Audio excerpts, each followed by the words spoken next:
क्या अमेरिकी राष्ट्रपति डोनाल्ड ट्रंप दुनिया को एक परमाणु जंग की तरफ ढकेल रहे हैं? सरल शब्दों में कहा जाए, क्या अमेरिकी राष्ट्रपति दुनिया को एक परमाणु होलोकॉस्ट की तरफ ढकेल रहे हैं? मैं आपको बताना चाहता हूं दोस्तों, रूस के पूर्व प्रधानमंत्री और पूर्व राष्ट्रपति दिमित्री मेदवेदेव के बयान के बाद अमेरिकी राष्ट्रपति डोनाल्ड ट्रंप ने आदेश दिया है, जिसके बाद उनके दो बड़े न्यूक्लियर सबमरीन्स रूस के सामने तैनात हो गए हैं। और यह अपने आप में कितना खतरनाक है, आप कल्पना भी नहीं कर सकते, क्योंकि हमें नहीं भूलना चाहिए कि रूस के पास भी परमाणु हथियार हैं। और मैं आपको याद दिलाना चाहूंगा दोस्तों, जब 60 और 70 के दशक में रूस और अमेरिका के बीच में, या पूर्व सोवियत यूनियन और अमेरिका के बीच में शीत युद्ध यानी कोल्ड वॉर चल रहा था, तो कई बार ऐसी कई गलत फहमियां सामने उभर कर आईं, जब दोनों देश एक दूसरे पर न्यूक्लियर विमान या न्यूक्लियर हथियार छोड़ सकते थे, मगर आखिरी लम्हे पर किसी ने समझदारी दिखाई, जिसके चलते दुनिया एक परमाणु जंग की तरफ जाने से बच गई। मगर आज यह व्यक्ति जानबूझकर 2 न्यूक्लियर सबमरीन्स रूस भेज रहा है। और क्यों? क्योंकि रूस के एक पूर्व प्रधानमंत्री ने अमेरिका को लेकर एक भड़काऊ बयान दिया, परमाणु हथियारों को लेकर बयान दिया। यह तो वही बात हो गई दोस्तों कि अगर कल्पना कीजिए, जब पूर्व प्रधानमंत्री मनमोहन सिंह जिंदा थे और अगर वो पाकिस्तान के बारे में कोई भड़काऊ बयान देते और पाकिस्तान जो है वो भारत के खिलाफ न्यूक्लियर हथियार तैनात कर देता। हालांकि मेदवेदेव अब भी रशियन सिक्योरिटी काउंसिल से जुड़े हुए, मगर हकीकत यह है दोस्तों कि उनके पास परमाणु हथियार की बटन नहीं है। मैं आपको यह भी बतलाऊंगा कि इस बारे में रूसी राष्ट्रपति व्लादिमीर पुतिन ने क्या कहा है, और उनका बयान सुनकर आप हैरत में पड़ जाएंगे, क्योंकि उनका बयान बहुत समझदारी भरा है। उन्होंने क्या कहा है कुछ देर बाद, मगर खबर क्या है दोस्तों, और डोनाल्ड ट्रंप ने अपने ट्रूथ सोशल मीडिया अकाउंट पर क्या लिखा है आपकी स्क्रीन पर। अमेरिका के राष्ट्रपति डोनाल्ड ट्रंप ने शुक्रवार को एक अनोखी और गंभीर परमाणु धमकी दी, जिसमें उन्होंने कहा कि रूस के पूर्व राष्ट्रपति और अभी के सुरक्षा परिषद के डेप्यूटी चेयरमैन दिमित्री मेदवेदेव के उकसावे वाले बयान के जवाब में उन्होंने 2 न्यूक्लियर पनडुब्बियों को रूस के नजदीक तैनात करने का आदेश दिया है। अब मैं आपको बतलाना चाहता हूं कि दरअसल उन्होंने अपने ट्रूथ सोशल मीडिया प्लेटफॉर्म पर क्या लिखा है आपके स्क्रीन पर। मैंने 2 न्यूक्लियर सबमरीन को सही जगहों पर तैनात करने का आदेश दिया है, ताकि अगर मेदवेदेव की ये बेवकूफी भरी और भड़काऊ बातें वाकई में गंभीर हों तो हम तैयार रहें। शब्दों की अहमियत होती है और कई बार ये अनजाने में बड़े नतीजे पैदा कर सकते हैं। मैं उम्मीद करता हूं कि इस बार ऐसा कुछ नहीं होगा। इस मुद्दे पर आपका ध्यान देने के लिए धन्यवाद। क्या कहा था मेदवेदेव ने कुछ देर बाद, मगर अब मैं आपको सुनाना चाहता हूं कि डोनाल्ड ट्रंप ने पत्रकारों से रूबरू होकर दरअसल कहा क्या। उन्होंने कहा कि मामला लोगों की सुरक्षा को लेकर है, लिहाजा यह कदम उठाया जाएगा। सुनिए वो क्या कह रहे हैं। Oh yeah, well we had to do that. We just have to be careful. And a threat was made and we didn't think it was appropriate, so I have to be very careful. So I do that on the basis of safety for our people. A threat was made by a former president of Russia and we're going to protect our people. अब आप सोचेंगे दोस्तों कि जब वो ये कदम उठा रहे हैं तो रूसी राष्ट्रपति क्या करेंगे। रूसी राष्ट्रपति का बयान बहुत संयम भरा है, जी हां, और वो क्या कह रहे हैं आपके स्क्रीन पर। जहां तक किसी की भी नाराजगी या निराशा का सवाल है, तो यह ज्यादातर ज्यादा उम्मीदें रखने की वजह से होता है। यह एक आम नियम है, लेकिन किसी मामले को शांति से हल करने के लिए जरूरी है कि खुलकर और विस्तार से बातचीत हो, वो भी सार्वजनिक जगह पर नहीं बल्कि शांत माहौल में। इसी वजह से हमने वही 3 समूह बनाने का प्रस्ताव दिया जिनका आपने जिक्र किया। आइए सुनते हैं दोस्तों क्या कहा व्लादिमीर पुतिन ने, और उसका हिंदी अनुवाद लगातार आता रहेगा। Что касается каких-то разочарований со стороны кого бы то ни было, то все разочарования, они возникают от избыточных ожиданий. Это известное общее правило. Но для того, чтобы подойти к решению вопроса мирным путем, нужно вести обстоятельные разговоры. И не на публике, а это делать нужно спокойно, в тиши, значит, переговорного процесса. И именно для этого мы предложили создать 3 группы, о которых вы упомянули. दोस्तों ये है दिमित्री मेदवेदेव। अब आपके जहन में सवाल होगा कि दरअसल इन्होंने कहा क्या, ये बवाल इतना आगे क्यों बढ़ा। तो आइए उस पर गौर किया जाए। मेदवेदेव जो पिछले कई दिनों से ट्रंप के साथ ऑनलाइन जुबानी जंग लड़ रहे हैं, उन्होंने गुरुवार को सोवियत जमाने के रूस के ऑटोमेटिक न्यूक्लियर पलटवार करने वाले सिस्टम का जिक्र किया।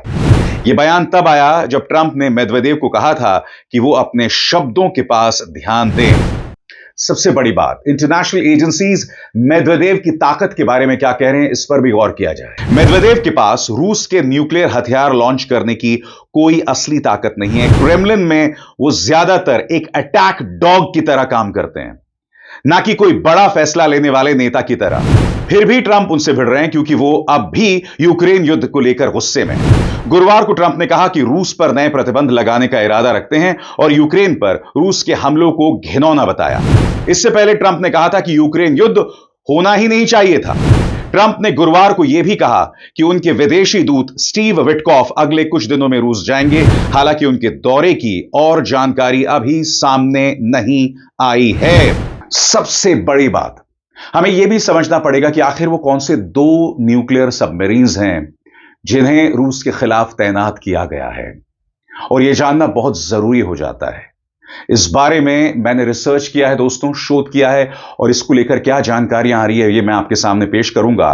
मगर गौर कीजिए इस पूरे टकराव को लेकर CNN का क्या कहना है। CNN ट्रंप के बयान का हवाला देते हैं और कहता है, मेदवेदेव न्यूक्लियर की बात कर रहा था।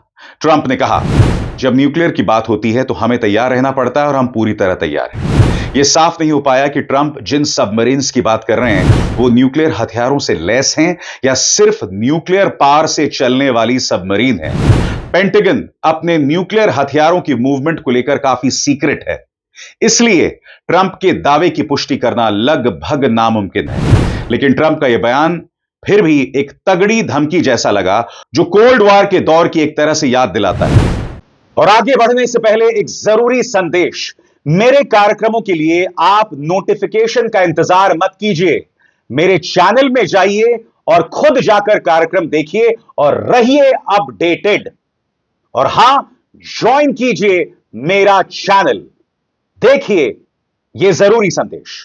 स्वतंत्र और आजाद पत्रकारिता का समर्थन कीजिए, सच में मेरा साथी बनिए। बहुत आसान है दोस्तों, इस ज्वाइन बटन को दबाइए और आपके सामने आएंगे ये 3 विकल्प, इनमें से एक चुनिए और सच के इस सफर में मेरा साथी बनिए।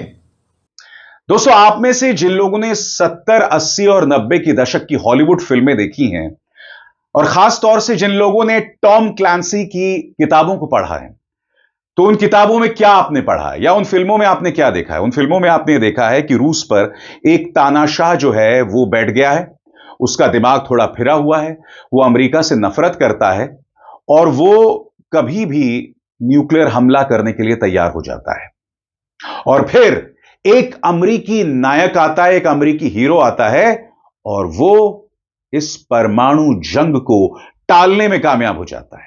अब तक यह प्रोपेगेंडा हॉलीवुड के जरिए और टॉम क्लैंसी जैसे नॉवेलिस्ट के जरिए दुनिया तक अमेरिका पहुंचाता रहा। मगर अब क्या हो रहा है? Truth is stranger then fiction, यानी कि कल्पना हकीकत से भी ज्यादा विचित्र होता है।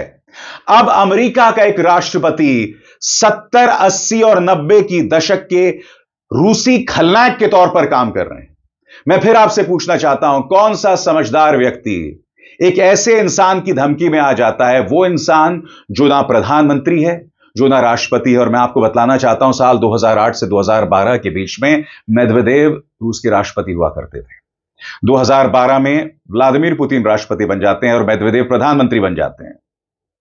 और 2012 है और अब 13 साल हो गए हैं, पुतिन रूस के आजीवन राष्ट्रपति बन गए हैं। इसमें दो राय नहीं कि रशिया के सिक्योरिटी अपैरेटस यानी सुरक्षा इंतजामात में मेदवेदेव की एक अहम भूमिका है। मगर जैसे मैंने बताया, उनके हाथ में परमाणु हथियारों का बटन नहीं है।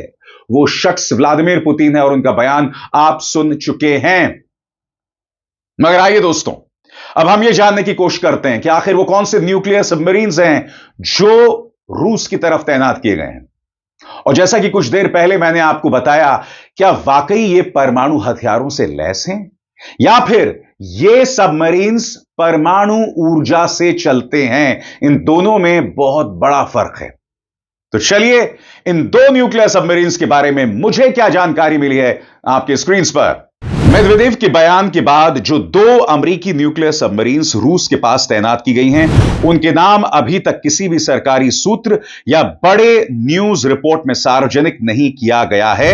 यह अमेरिका की पुरानी सैन्य नीति के तहत होता है। न्यूक्लियर हथियारों से लैस सबमरीन के नाम और उनकी लोकेशन को कभी भी पब्लिक नहीं किया जाता, क्योंकि यह राष्ट्रीय सुरक्षा और ऑपरेशनल सीक्रेसी का मामला होता है। सिर्फ सबमरीन के जनरल क्लास के नाम जैसे ओहायो, लॉस एंजलिस, सीवुल्फ और वर्जीनिया क्लास पब्लिक में होते हैं, लेकिन इस मामले में जो दो सबमरीन तैनात किए गए हैं उनके नाम खास तौर पर नहीं बताए गए हैं। तो अब तक यह बात सार्वजनिक नहीं हुई है। मगर आपको समझना पड़ेगा दोस्तों, यह कहना अतिशयोक्ति नहीं होगा कि अमेरिका में आज की तारीख में एक ऐसा व्यक्ति राष्ट्रपति बन गया है जो हर गुजरते दिन के साथ अमेरिका को शर्मिंदा कर रहा है।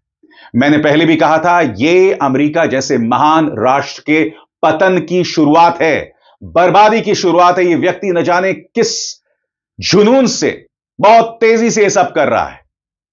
सबसे बड़ी बात, हमें यह नहीं भूलना चाहिए कि आप पाकिस्तान के साथ तेल समझौता करते हैं और दूसरी तरफ भारत के बारे में उनके मंत्री जो हैं वो बयान देते हैं कि अब भारत का वो दबदबा नहीं रहा, भारत वर्ल्ड प्लेयर नहीं रहा। बताइए, आप और हम सब जानते हैं कि तमाम ड्रॉबैक्स के बावजूद, तमाम कमियों के बावजूद अब भी भारत का प्रोफेशनल दुनिया में मुकाम रखता है, चाहे हमारे वैज्ञानिक हों, हमारे डॉक्टर्स हों, हमारे आईटी प्रोफेशनल्स हों। मगर उनके वित्त मंत्री, कोई और नहीं, उनके वित्त मंत्री ये बात कह रहे हैं कि भाई भारत का पहले जैसा दबदबा नहीं रहा। तो मैं पूछना चाहता हूं, क्या असीम मुनीर का दबदबा हो गया है? पाकिस्तान का दबदबा हो गया है? वो पाकिस्तान जहां पर अमेरिका में 9/11 का हमला उसका मास्टरमाइंड पाया जाता है, जहां उसामा बिन लादेन को अबोटाबाद में खुद अमेरिकी सैनिक मार देते हैं। आप किसे मूर्ख बनाने का प्रयास कर रहे हैं? यह तो वाकई अजीबोगरीब बात है दोस्तों। सबसे बड़ी बात, मैंने कल ही आपको बताया था कि अमेरिकी धमकी के बाद कि अगर आप रूस के साथ व्यापार करेंगे तो हम भारत पर पेनल्टी लगाएंगे। कल ही मैंने आपको बताया था कि कई सरकारी तेल कंपनियों ने रूस से कच्चा तेल लेना बंद कर दिया है। यानी कि एक आदमी की दबंग गई, उसकी ऊंची आवाज का जवाब देने के बजाय भाजपा सरकार उसके सामने झुक रही है। और जब यह खबर डोनाल्ड ट्रंप को दी गई तो उन्होंने कहा कि अच्छा, उन्होंने वाकई रूस से तेल लेना बंद कर दिया है। अच्छी बात है, ठीक है। सुनिए डोनाल्ड ट्रंप क्या कह रहे हैं। Well, I understand India no longer is going to be buying oil from Russia. That's what I heard. I don't know if that's right or not, but that's a good step. We'll see what happens, okay? और बात वहां नहीं रुकती। BJP झुक रही है और पाकिस्तान का मुकाम बढ़ रहा है, मगर फिर भी पीयूष गोयल से लेकर विदेश मंत्री एस जयशंकर और देश के प्रधानमंत्री खामोश है। और अब इंडियन एक्सप्रेस की यह खबर देखिए आपकी स्क्रीन पर। Pakistan, Bangladesh among 50 countries now with lower US tariffs than India. सरल शब्दों में कहा जाए, पाकिस्तान और बांग्लादेश भारत के मुकाबले कम टैरिफ दे रहे हैं। पाकिस्तान का टैरिफ 10% कम कर दिया गया है। मैं फिर आपसे पूछना चाहता हूं दोस्तों, यह भारतीय विदेश नीति की नाकामी नहीं तो क्या है? मुझे बताइए दोस्तों, यह नाकामी नहीं तो क्या है?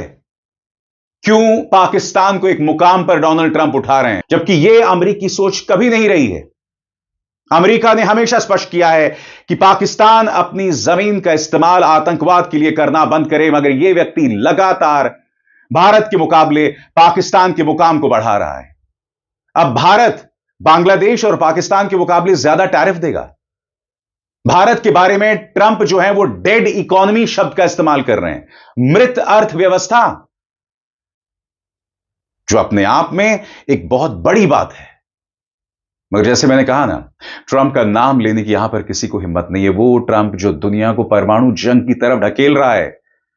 अपनी रीढ़ को खोजिए भाजपा सरकार, जवाब दीजिए इस व्यक्ति का जिसकी सोच एक पागल व्यक्ति से कम नहीं है। अभिसार शर्मा को दीजिए इजाजत। नमस्कार।